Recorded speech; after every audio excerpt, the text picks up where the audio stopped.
Backing news 2023-24 শিক্ষাবর্ষের অনার্সের আবেদনের GPA কমিয়ে নতুন করে ভর্তির সুযোগ দেওয়া হয়েছে। এই সংক্রান্ত একটি বিজ্ঞপ্তি দিয়েছে।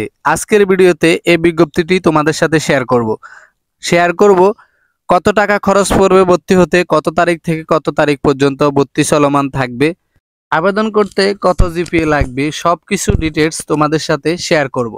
সো ভিডিওটি স্কিপ না করে সম্পূর্ণ ভিডিওটি দেখুন। আর আপনি যদি আমাদের চ্যানেলে নতুন থাকেন অবশ্যই চ্যানেলটি সাবস্ক্রাইব করে দিবেন। এখন আমরা বিজ্ঞপ্তিটি পড়ব। বিজ্ঞপ্তিতে যে বিষয়টি উল্লেখ করেছে, জাতীয় বিশ্ববিদ্যালয়ে অন্তর্ভুক্ত কলেজসমূহ 2023-24 শিক্ষাবর্ষের প্রথম স্নাতক সাফল্য শ্রেণীতে ভর্তি যে সকল ইচ্ছুক আবেদনকারী প্রাথমিক আবেদন করতে পারেনি, অর্থাৎ প্রাথমিক আবেদন করেও কলেজ কর্তৃপক্ষ প্রথম পর্যায়ে আবেদন করে কলেজ কর্তৃপক্ষ নিশ্চয়ন করেনি এবং দ্বিতীয় পর্যায়ে আবেদন ও প্রাথমিক 7 জুলাই বিকেল 4টা থেকে শুরু করে 15 জুলাই 2024 12টা পর্যন্ত চলবে। আগ্রহী প্রার্থীকে জাতীয় বিশ্ববিদ্যালয় অন্তর্ভুক্ত বিষয় ওয়েবসাইট থেকে ফর্ম পূরণ করতে হবে। অর্থাৎ তোমরা যারা প্রাথমিক পর্যায়ে প্রথম দফায় আবেদন করতে পারোনি, তোমরা 7 জুলাই বিকেল 4টা থেকে 15 জুলাই রাত 12টা পর্যন্ত আবেদন করতে পারবে এবং অনার্সে ভর্তি তোমরা হতে পারবে। অর্থাৎ তোমরা যারা ভর্তি হতে ইচ্ছুক, তোমরা জাতীয় বিশ্ববিদ্যালয়ের ওয়েবসাইটে গিয়ে ফর্মটি পূরণ করতে হবে। আর তোমরা আবেদন করার জন্য তোমাদের যে 350 টাকা প্রাথমিকভাবে আবেদন ফি জমা দিতে হবে নিজ নিজ কলেজ কর্তৃপক্ষের মোবাইল ব্যাংকিংয়ের মাধ্যমে অথবা সরাসরি গিয়ে তোমরা 350 টাকা পেমেন্ট করতে পারবে। অর্থাৎ তোমাকে তোমার 350 টাকা 16 জুলাইয়ের মধ্যে জমা দিতে হবে। অর্থাৎ 2023-24 শিক্ষাবর্ষে যারা অনার্সে ভর্তি হতে চাচ্ছ, তোমাদের কোনো মেধা তালিকা দেয়া হবে না। তোমরা যদি মেধা তালিকায় চান্স পেয়ে ভর্তি হতে চাও তাহলে তোমাদেরকে দ্বিতীয় রিলিজ স্লিপের জন্য অপেক্ষা করতে হবে। অর্থাৎ বিষয়টা একটু গোলমেলে, তোমাদের সাথে আমি ক্লিয়ার কাট কথা বলতেছি। অর্থাৎ 7 জুলাই থেকে তোমাদের 17 জুলাই পর্যন্ত যারা আবেদন করবে এর মধ্যে এদের কোনো মেধা তালিকা দিবে না।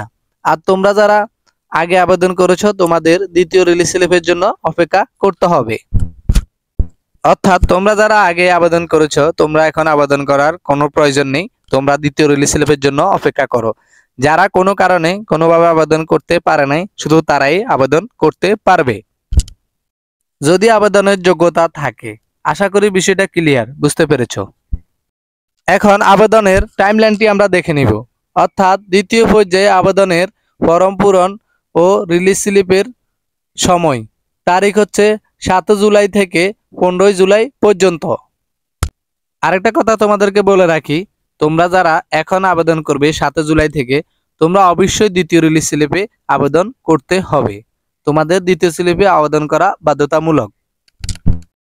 অর্থাৎ বেসিক্যালি তোমাদেরকে কোনো মেধা তালিকা দেওয়া হবে না। অনার্স ভর্তির যে নিয়ম, প্রথম মেধা তালিকা, দ্বিতীয় মেধা তালিকা এবং কোটা মেধা তালিকা, তোমরা এই সকল মেধা তালিকার তোমরা কোনো কোটাতে অন্তর্ভুক্ত হবে না। এর যে কার্যক্রমগুলো এগুলো তোমাদের নেই। অর্থাৎ তোমাদেরকে আবেদন করতে হবে 7 জুলাই থেকে 15 জুলাইয়ের মধ্যে এবং তোমাদের পেমেন্ট করতে হবে 7 জুলাই থেকে 16 জুলাইয়ের মধ্যে। তোমাদেরকে কলেজ কর্তৃপক্ষের নিজস্ব মোবাইল ব্যাংকিংয়ের মাধ্যমে বা সরাসরি গিয়ে 350 টাকা পেমেন্ট করতে হবে।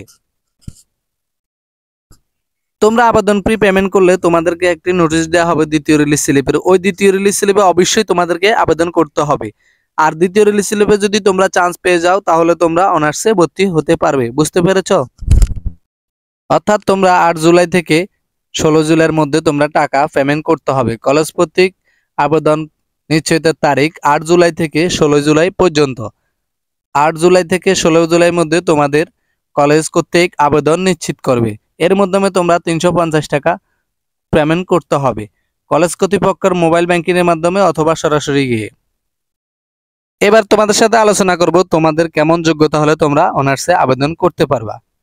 মাধ্যমিক ব্যবসা শাখা ও শিক্ষা বাংলাদেশ কারিগরি শিক্ষা বোর্ড থেকে ডিপ্লোমা ইন কমার্সে যারা পাশ করেছে তাদের তোমাদের জিপিএ প্রয়োজন পড়বে 2.5 এবং সাল প্রয়োজন পড়বে 2022 থেকে 23 এবং এসএসসিতে তোমরা যারা 2020 থেকে 21-এ 500 করে উত্তীর্ণ হয়েছে তাদের 2.5 প্রয়োজন পড়বে। তাহলে তোমাদের 6 হয়ে যাবে, তাহলে তোমরা অনার্সে আবেদন করতে পারবে।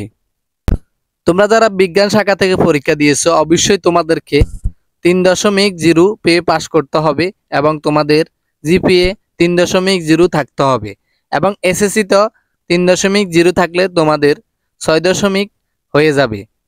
তাহলে তোমরা অনার্সে আবেদন করতে পারবে, এতে তোমাদের আর কোনো সমস্যা হবে না। তো তোমরা দেখেছো এখানে জিপিএ তোমাদের পরিবর্তন করা হয়েছে। এই ছিল তোমাদের আজকের ভিডিও। পরবর্তী ভিডিও